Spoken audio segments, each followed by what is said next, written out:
Namaste everybody, this is Francois Gautier. This is a continuation of my vlog on Indian history. We spoke already about the Saraswati River. As you know, for a long time this river was considered mythical, though the Rig Veda mentioned it 40 times, calling it the mother of all rivers, the goddess. From the 19th century, when the British archaeologists first thought that it really existed, till today, when through satellite one can see the 1600-kilometer course of the Saraswati River, both some of the parts which are now underground and some parts which are above the ground. Thus, we have entirely renamed the Harappan civilization as the Saraswati Indus civilization, because the Saraswati happened before the Indus Harappan civilization. It is a fact now. Unfortunately, most history books have not bothered or cared to change their denomination, their chapters, their history about India in those times. Today we wanted to speak about the Saraswati Brahmins. Now, as the Saraswati River existed, it was the cradle of Indian civilization in the north. I know that there were great civilizations also in the south, but in the north, the cradle of civilization was the Saraswati River, and it spread wide, beyond its banks.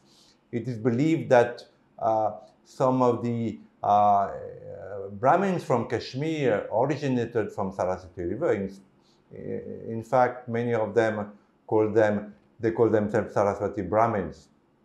Now, once the river dried, we think that the Saraswati River dried because of some tectonic shifting, which diverted the Yamuna and the Sutlej River, and dried the source of the Saraswati, which progressively started drying, say, it varies, but from 15,000 to 5,000 years before Christ. At that time, there was an exodus of the Saraswati Brahmins, and they spread all over India, particularly in Rajasthan. We know many of them that moved to Goa, and then they were chased out by the Portuguese Goa Inquisition, and they relocated in Upper Karnataka and other parts of India. Today, many of them are also in the US, because those who relocated in the Tamil were chased out by the Dravidian movement, which propagated its hate of Brahmins. I just want to say a word about Rajiv Malhotra's book, Snakes in the Ganga, where he speaks about the Harvard University, which has coached a number of generations of Indologists who hate the Brahmins, who have made their task to generate hatred of what they call the Brahmanical system, which in my experience, having lived in India for a long time, is totally untrue, because Brahmins today do not play such an important role in India. As I said, in Tamil Nadu, they have migrated elsewhere, and many of them live in poverty.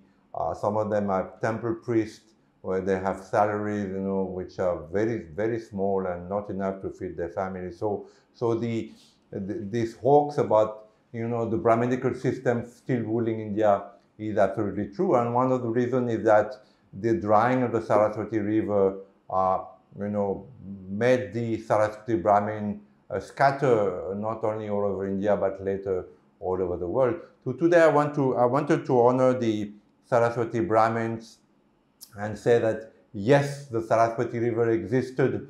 Yes, your ancestors lived on the Saraswati banks. And yes, the Brahmins are, there may be exceptions, and of course there have been excesses of the Brahminical caste, but on the whole, they are wonderful people. I know many of them, and I can vouch for the beauty of their mind. Namaste.